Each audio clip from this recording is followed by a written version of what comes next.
Good morning po sa ating lahat. Tayo po ang manalangin. Panginoon, salamat Lord God sa umaga nito, bagong buhay, bagong kalakasan, bagong pag-asa na patuloy na ibinibigay mo sa iyong mga anak. Salamat din Panginoon sa mga salita mo na amin nga pong pag-aaralan sa pagkakataon na ito. Dalangin ko Diyos, patuloy na buksan mo ang espiritual na pag-unawa ng iyong mga anak. Banal na Espiritu, salamat din po sa inyong presensya. Sa pangalan ni Jesus, Amen. Makakaupo na po tayong lahat sa presensya po ng Panginoon. Praise God. Handang-handa na po ba tayo? Amen. Makipagbuklat po kayo sa akin in the book of Jeremiah 33 verse 3. Okay, sabi po dyan, this is the telephone number of our Lord Jesus Christ. And Jeremiah 33 verse 3, I'm going to use that NIV version po ako. NIV version ang ginagamit ko po pag ako'y nagtuturo. So sabi diyan sa Jeremiah 33 verse 3, call to me and I will answer you and tell you great and unsearchable things you do not know. So ito po yung telephone number ng Panginoon na kahit na sabay-sabay po natin i-dial, ang telephone number na ito hindi po siya nagbibisi. Kundi nandun po na pinapakinggan ng Panginoon at sasagutin po niya yung ating mga panawagan sa Kanya. So our topic this morning, it is about the power of prayer. Dahil tunay po makapangyarihan po ang panalangin. At ang nais ng Panginoon, it's one of us. We should become a woman of prayer and a man of prayer. Diyan po dapat mga kapatid. So, prayer is an important tool. The most powerful tool in the life of every believer in the Lord Jesus Christ. So, ang panalangin po, napakahalaga po ito. Na tunay na pag sinasabi po natin na tayo ay isang mananampalataya, ang halintulad po ng prayer na ito, yan po yung oxygen in natural. Pag walang oxygen within 5 minutes, dead ball po tayong lahat.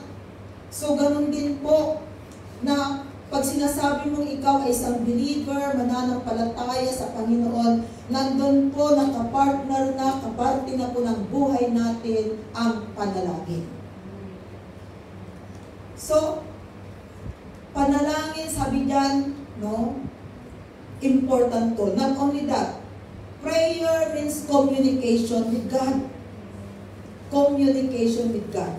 Pakikipag-usap sa Panginoon. Kaya ang panalangin po, hindi na kinakailangan na i-memorize natin yung ating panalangin. Hindi na kinakailangan na gumawa tayo ng mga gagamitin natin in order to pray, kundi ang panalangin ay galing sa puso. Sinasabi po natin sa Diyos kung ano yung naisin natin. Kaya kung marunong kang makipag-usap diyan sa katabi mo, ibig sabihin, marunong kang manalangin. Kaya wala akong magsasabi, hindi ako marunong manalangin. Marunong ka kapatid, kasi ang galing-galing mo nga makipagkwentuhan. So, how much more ang panalangin? Kasi, sabi niya, communication with God. No? Kinakausap mo ang Panginoon at nangungusap din ang Diyos sa iyo. He created mankind with the ability to talk to Him. Isn't it? Lahat po tayo, we have the ability to talk unless lamang po pag tayo po ay hindi pinalad na makapagsalita, katulad ng mga pipi na hindi nakakapagsalita, of course. Pero even for them, they can pray. Hindi man nila mabigkas, but they can. Communication with God is the key to why we were made. So yung pakikipag-usap sa Panginoon, that is one way kung bakit po tayo nilikha ng Panginoon. God invite us to come to Him in prayer. So ganyan po yung Diyos na ating pinaglilingkuran. Ang nais po niya ay maging malapit po tayo sa Kanya. Di ba pag malapit ka sa isang tao, palagi mo siyang kinakausap. Sabi nga natin, no communication, no relationship. Pag wala kang communication, even in our families, hindi natin alam kung anong nangyayari sa kanila. Putol din ang relasyon. So communication is a relationship. So, prayer is as essential to our spiritual life. No? Mahalaga po ang panalangin, essential to our spiritual life. Sabi God, as breathing is to our natural life. Okay? So, napakahalaga po. Kasi with regards to our spiritual life, we need prayer. Katulad nga ng sabi natin kanina, no? Breathing, humihinga tayo, oxygen, we need oxygen. As to our natural life. We cannot live effectively for God without a healthy prayer life. Kung gusto po natin maging effective sa ating pong ministry, sa ating pakikipagrelasyon sa Panginoon, napakahalaga po na ayusin po natin ang ating prayer life. Marami po sa atin dito yung prayer life natin nagda-down. Bakit?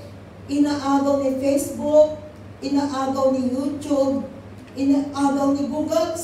Imbis na time for prayer, sandali, tingnan ko muna, silipin ko muna yung aking cellphone. Hindi natin namamalayan. Ubus na yung oras. No?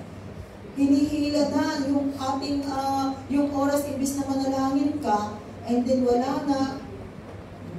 Sasabihin mo na lang, Lord, salamat sa buong maghapon, in Jesus' name, amen, tulog na. Okay? Dati-rati, mas mahaba yung oras natin sa panalangin. Pero ngayon, ako, yan, may kulang doon.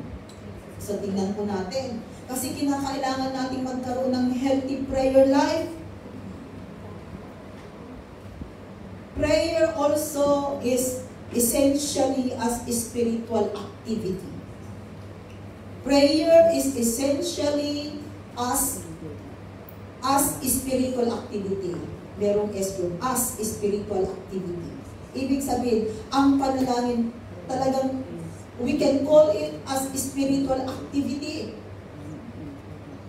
Katulad ng pag-e-exercise yan, natural, ano yung mga natural activities na ginagawa natin, ganun din po kahalaga ang prayer. It is the expression of our spirit to God, who is a spirit. We know that we are serving a living God who is spirit. God is spirit. At tayo rin po ay mayroong espiritu. At ang espiritong yan, kaya sabi natin, it is the expression of our spirit to God, who is a spirit.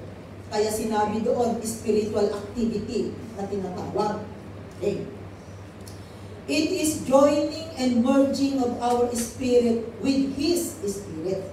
Kaya kung nanalangin tayo, yung espiritu natin, no, nandun nag-merge doon sa espiritu ng Panginoon na meron sa atin. They are merging together. So it is joining and merging of our spirit with His spirit. Prayer is not an intellectual activity. Prayer is not an intellectual activity. True prayer is not the product of our human mind, okay, or intellectual faculties. Though our minds and thoughts should certainly involve in the exercise. Kanga, no? It is the joining of our spirit with God in the creative activity of mutual spiritual communion. Our spirit is the center of our being. We know that. Okay? It is God-conscious part of man. We are essentially and primarily spiritual beings, housed in physical bodies, and operated by our mental faculties. Unless your spirit meets with God to commune with Him, and He with you, ibig sabihin, no, you have not prayed. Pag hindi po sila nagkatugma. Unless, kaya nga kinakailangan, sabi dyan, na unless your spirit meet with God to commune with Him, doon mo lang malalaman na tunay na kaimtim kang nananalangin sa Panginoon. So hindi lamang yung tayo ay nananalangin dahil kailangan nating manalangin, kundi nandun po sana, kaya nga ang panalangin po ay buong puso. Kaya kung tayo mananalangin, medyo ilayo mo si cellphone. Kasi kung mananalangin ka at biglang nag-ring, putol ang panalangin. Hello? So sana po nandun na i-concentrate natin, bigyan natin ng ilang minuto ang Panginoon, especially when you are doing prayer. Kaya pag manalangin ka, silent mo si cellphone, wag mong ilalagay sa harapan mo, ilagay mo sa likod. Para hindi mo marinig yung ring niya at hindi mo makita kung sino yung tumatawag. Hayaan mo muna, tapusin mo muna ang panalangin mo. So minsan nagiging mahalaga po yung cellphone natin. Prayer is drawing near to God. Paglapit po natin sa Panginoon. Drawing near to God. So the more na tayo ay nag-pray, the more na nararamdaman natin na ang presensya ng Panginoon. Prayer is spending quality time with God. Quality time with God. Yan. Spending quality time with God.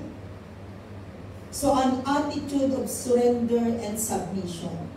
Kaya nga sabi natin kanina, pag nag-prayer, focus lamang po tayo sa ating pag-pray. No? Tingnan natin na walang istorbo sa atin. Ang number one na nag-i-istorbo is your cellphone. Kaya, medyo iwanan mo muna. Isang tabi mo muna yung iyong cellphone. Sabihin mo nga dyan sa katabi mo. Ipaalala mo sa kanya. O, pag manalangin ka, isang tabi mo muna yung cellphone mo. Itago mo kung kinakailangan para hindi mo siya makita, para makapag-concentrate ka, kapatid, sa iyong panalangin. Prayer is sharing our hearts with God.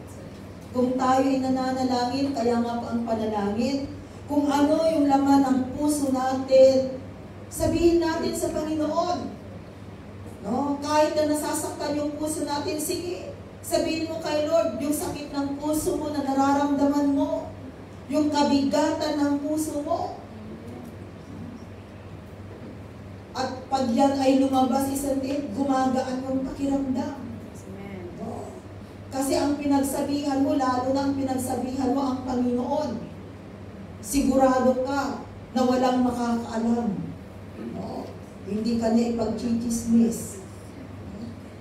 So, pwede nating sabihin sa Panginoon yung ating pong nararamdaman yung nasa puso natin. Prayer also involves waiting upon God. Hindi lamang yung kayo ay salita ng salita, dahil ang Diyos din po ay nangungusap sa atin. For example, yung katabi mo, di ba, nagpepwentuhan kayo. Eh paano na lang, sa loob ng isang oras, siya lang yung nagsasalita?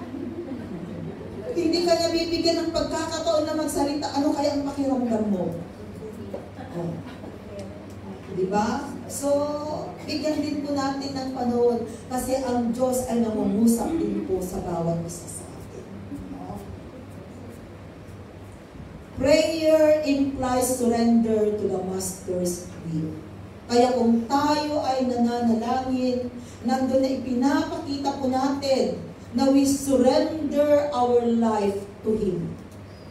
Kaya nga sabi natin kanina, ang panalangin po ay kaparte ng buhay natin, kakambal ng buhay natin. Without prayer, manghihina ka, kapatid. Kaya if you are a man or woman of prayer, malakas ka. Kahit na may bagyong dumarating sa buhay. Because you are a man and woman of prayer.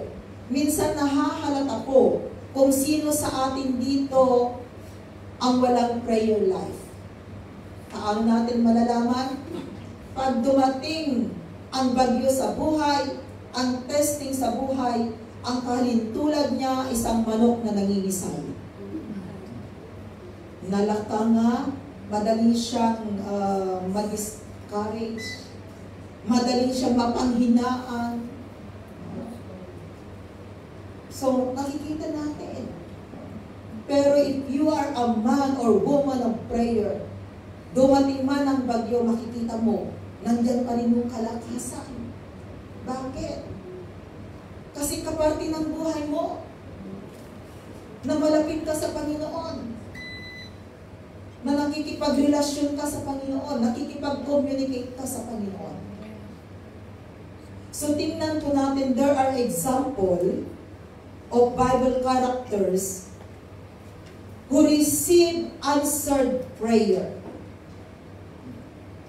So tingnan po natin, meron tayong 5 Bible characters na atin pong titingnan yung kanilang kwento.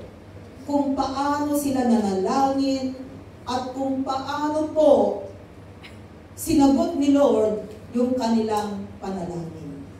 Number 1 is Jabez.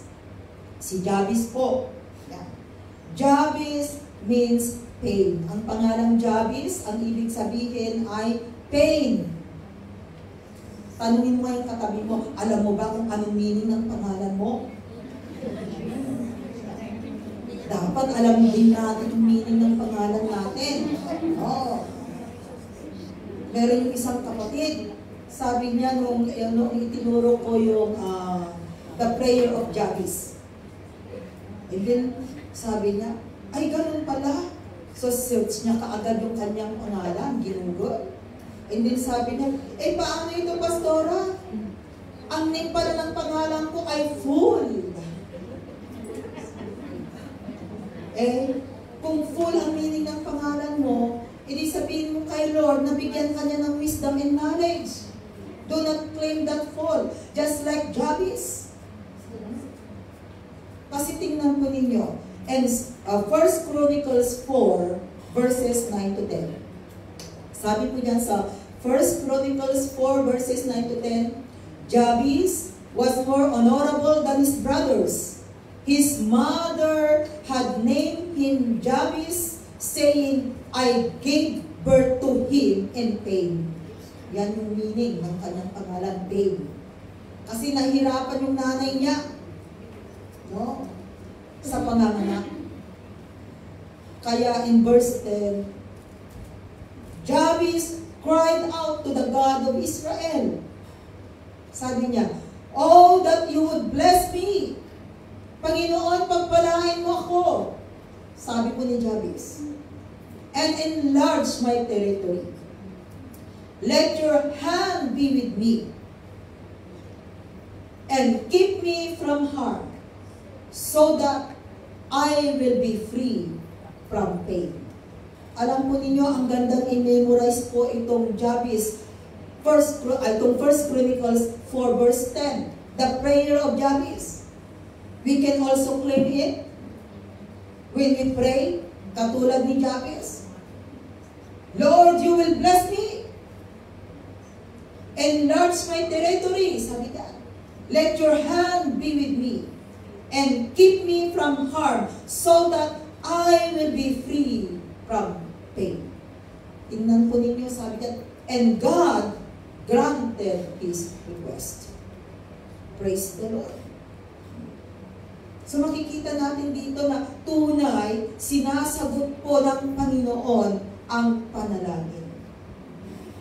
So si Jabez, kahit na anuman po yung sitwasyon ng buhay niya, hindi niya priname na magiging mahirap yung kanyang buhay, kundi nanalangin siya sa Panginoon.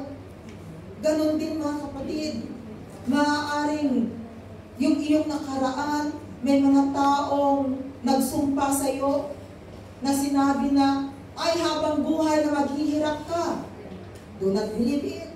Now that you come to know God, ang ipag-pray mo kay Lord, Lord, pagpalain mo ang buhay ko. Magiging masagana ang buhay ko sa mundo ito. At alam natin, pinapakinggan ni Lord ang ating panalangin. Amen? Okay. Number 2. Hana. Kilala natin si Hana. Okay. 1 Samuel chapter 1, verses 10 to 17. Sabi po diyan, and bitterness of soul, Hannah wept much and prayed to the Lord. Talagang nanalangin po si Hannah. Bakit? Kasi nga, itong asawa niya kasi, may dalawa silang asawa. Wala namang sinabi sa Bible kung sino yung original at kung sino yung number 2. Basta ang sabi sila ay asawa ni Elkanah ba? Yes. Diba? Elkanah yung pangalan ng kanilang asawa. May dalawang asawa, si Penina at saka si Hannah. Si Penina meron siyang anak. Samantalang si Hannah walang anak. So every time na sila ay pumupunta sa templo para manalangin, itong si Penina kasi sinasabi niya kay Hannah, o ikaw Hannah, wala kang halaga kasi hindi mo man lang mabigyan ng anak si Elkanah. Ganon yung ginagawa ng kanyang si Penina. Although si Elkanah, ang mahal niya ay si Hannah. Kaso nga lamang walang anak si Hannah. Kaya ito nanalangin siya. And bitterness of soul, sabi diyan. No? Hannah wept much and prayed to the Lord. Verse 11. And she made a vow, saying, O Lord Almighty, if you will only look upon your servant's misery and remember me, and not forget your servant, but give her a son, then I will give him to the Lord for all the days of his life, and no razor will ever be used on his head. Specific yung kanyang panalangin. Humingi siya ng anak na lalaki. Hindi niya sinabi, bigyan mo ako ng anak, Panginoon. Anak na lalaki. Yan ang kanyang hiniling sa Panginoon. Verse 12. And she kept on praying to the Lord. Eli observed her mouth. Hannah was praying in her heart. Galing sa puso. Siguro yung bunganga niya or yung lips niya, ganyan lang. No? Nakikita niyang gumagalaw. Pero wala siyang naririnig na sound. At itong klaseng panalangin na ito, most of you, ganito ang panalangin ninyo sa bahay ng amo. Isn't it? Kasi hindi ninyo pwedeng ipagsigawan yung prayer ninyo, kundi ayan, galing sa puso. Ito yung klase ng prayer na sanay ang bawat isa sa atin. Lalo na kung wala kang privacy. Sa gabi, magtatalukbong ka ng kumot, and then, ganyan yung way ng panalangin. Hindi nila naririnig. Pero yung labi, kumikilos. Yan, gumagalaw, I mean. Okay. And her lips were moving, but her voice was not heard. Eli thought she was drunk. Pambihira naman itong paring si Eli, ano? And said to her, how long will you keep on getting drunk? Get rid of your wine. Verse 15. Not so, my Lord, Hannah replied, I am a woman who is deeply troubled. I have not been drinking wine or beer. I was pouring out my soul to the Lord. Do not take your servant for a wicked woman. I have been praying here out of my great anguish and grief. Sabi po ni Hannah. Eli answered, go in peace, and may the God of Israel grant you what you have asked of Him. So makikita po natin dito na talagang ang panalangin po ni Hannah nanggaling sa puso yung kanyang panalangin. Which is, sabi po ng Panginoon, wala ba akong inilagay na another verse dyan, nakarugtong nito? I think I jumped to verse 20 or verse 22. Let's see, for something.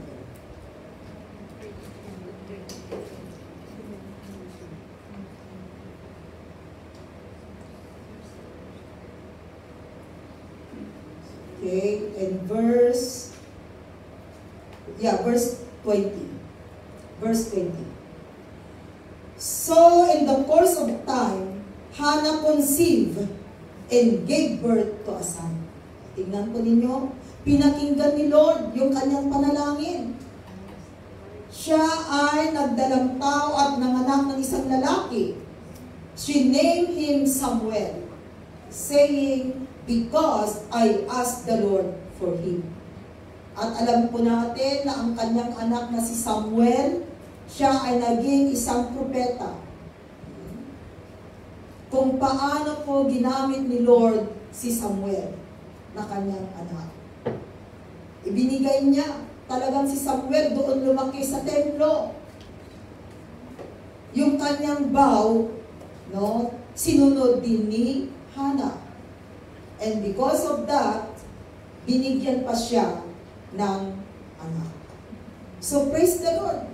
Tunay po na ang Diyos na pinaglilingkuran natin, He answered prayer. Okay? Pangatlo na ating titingnan ay si Daniel. And Daniel chapter 6, verses 7 to 10. Sabi po dyan sa Daniel chapter 6, verses 7 to 10, the royal administrators, prefects, satraps, advisors, and governors have all agreed that the king should issue an edict and enforce the decree that anyone who prays to any god or man during the next 30 days, except to you, O king, shall be thrown into the lion's den. Ito po yung decree na inisyo po ng hari, na ang sino man na mananalangin sa kanyang Diyos, dahil ang kinakailangang sambahin within that 30 days ay si King, sinong hari this time? Sino? King Darius. Right? So, makikita po natin dito na ang mananalangin sa kanyang Diyos, anong parusa? Shall be thrown into the lion's den. Yan, ilalagay doon sa kulungan ng mga lions.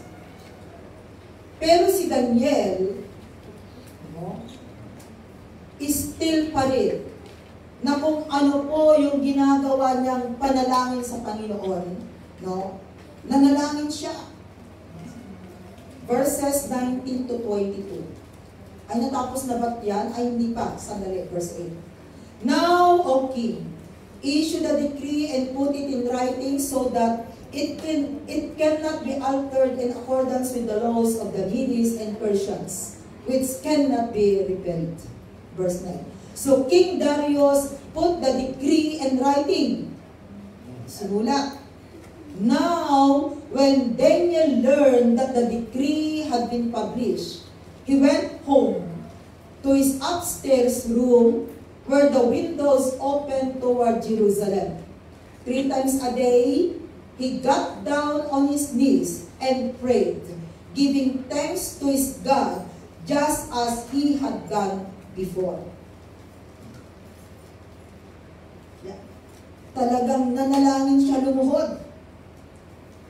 Sino po sa atin dito yung may tuhod na ang kulay na ay black? Hello? Or minimintin pa rin ninyo yung tuhod ninyo na tingnan mo yung tuhod ng katabi mo. Kasi kung medyo black yan, ay talagang pag nananalangin yan, lumuluhod sa Panginoon. Diba? Kahit na minsan naglalagay ka ng foam, pero makikita mo rin na yung tuhod, ay, pag nananalangin pala ito, talagang lumuluhod. Pero pag malinis at medyo makinis pa rin yung tuhod, siguro baka nakatayo o di kayo nakahiga. Hello? Ayan. Makakalata tayo ngayon. Malalaman sa atin kung nananalangin ba tayong nakaluhod sa Panginoon. Okay? Jump to verse 19 to 22. Sabi dyan sa verse 19, kasi nga, di ba, nanalangin si Daniel. And then, nakita ng mga imbitero. Isinumplong siya kay King Darius. So, sa madalit salita, si Daniel po ay itinapon doon sa kulungan ng mga lions. Yan ang senaryo. And then, in verse 19, at the first light of dawn, the king got up and hurried to the lion's den. When he came near the den, he called to Daniel in an anguished voice, Daniel, servant of the living God, has your God, whom you serve continually, been able to rescue you from the lions? Verse 21. Daniel answered, O king, live forever. Verse 22. My God sent his angel, and he shut the mouths of the lions. They have not hurt me because I was found innocent in his sight, nor have I ever done any wrong before you, O king. Praise the Lord. Because Daniel was a man of prayer. Kahit na may decree, still, na siya po ay nanalangin sa Panginoon.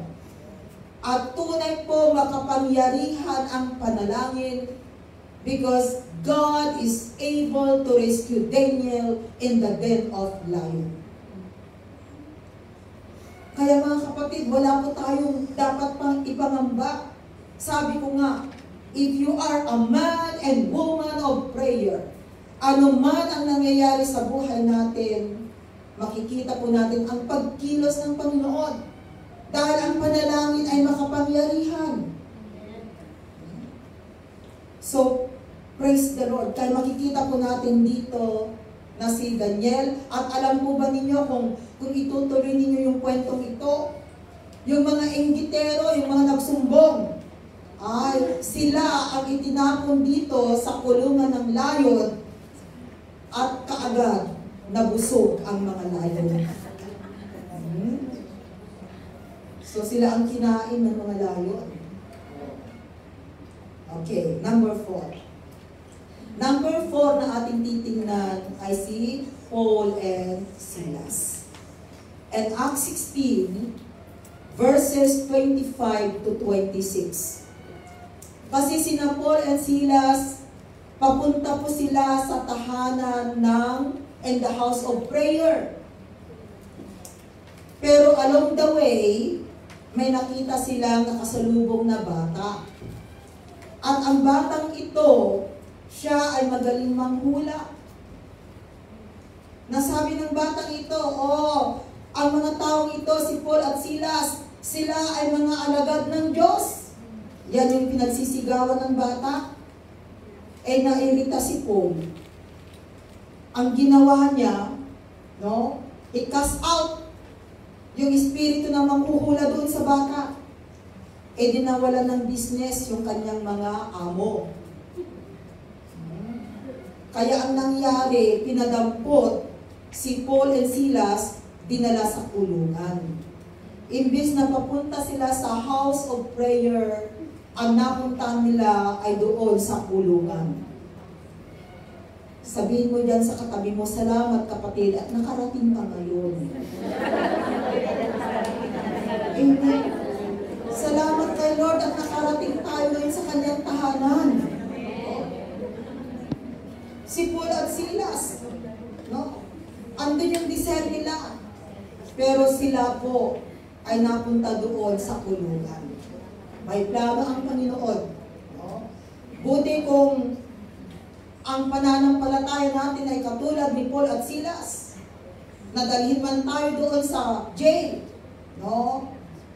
Ay gagamitin tayo ng Panginoon. Si Paul and Silas, sila po ay napadpad doon sa kulungan. Kaya sabi diyan sa verses 25 and 26, about midnight, Paul and Silas were praying and singing hymns to God, and the other prisoners were listening to them. Suddenly, there was such a violent earthquake that the foundations of the prison were shaken. At once, all the prison doors flew open and everybody's chains came loose. So dito makikita po natin anong ginawa ni Paul and Silas. Nanalangin at umawit ng awiting makalangit sa Panginoon. At tingnan po ninyo, may milagrong nangyari. Nabuksan, sabi diyan, yung mga doors, natanggal yung mga chains, mga tali ng mga jailers na yan. So, may milagrong nangyari. So, in our prayers, mga kapatid, merong ginagawa ang Panginoon.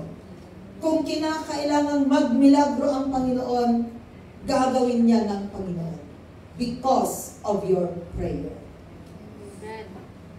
Kaya, huwag po tayong manghinawang manalangin sa Panginoon. Nandun po sana na ma-encourage po ang bawat isa sa atin na manalangin every time. Nandun po na isinasali sa buhay natin ang panalangin. Kahit na naglalakad ka, nananalangin ka.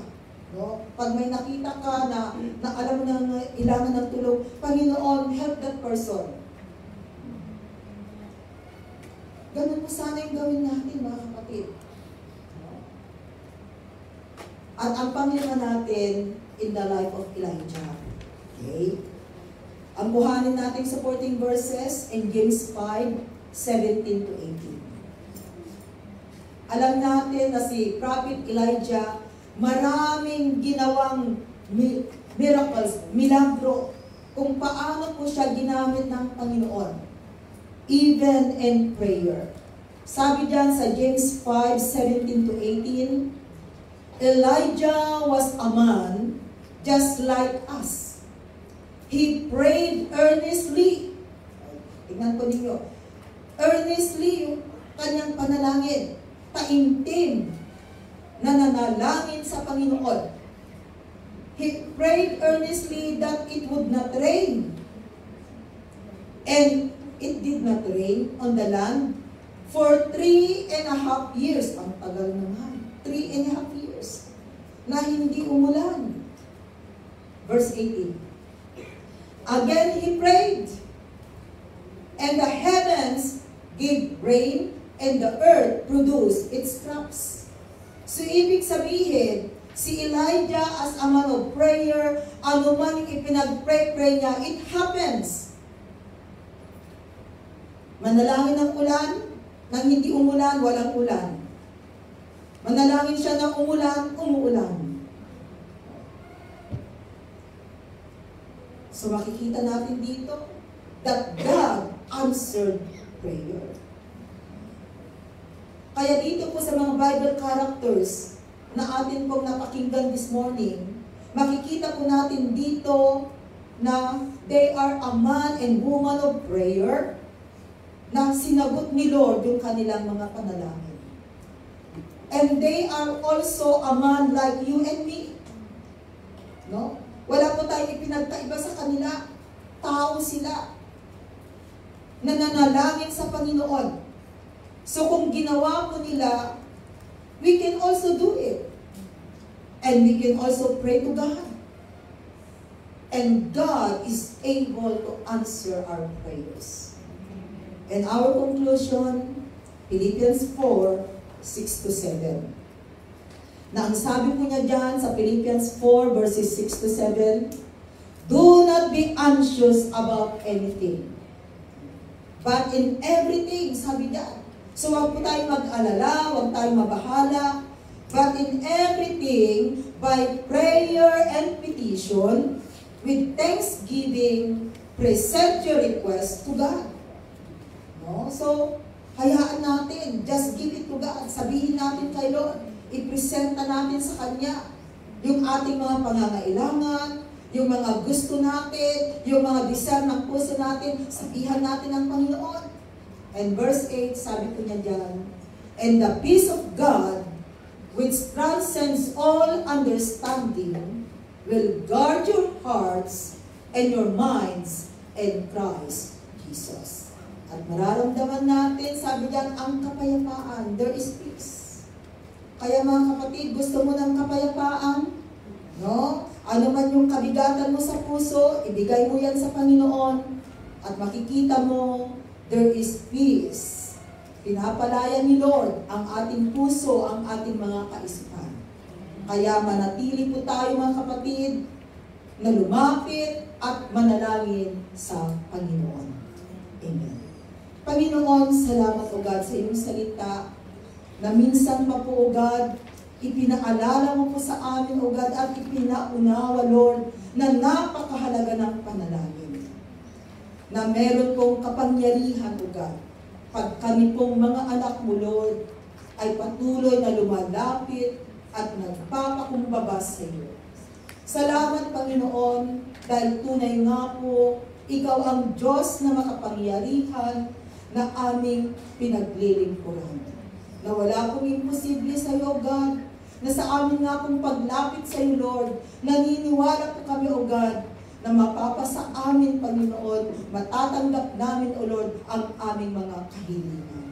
Kaya maraming salamat, O Diyos, at patuloy, Panginoon, na ibinabalik ko po sa iyo mataas na papuri sa pangalan ni Jesus. Amen. Ibalik ko po sa ating ministry.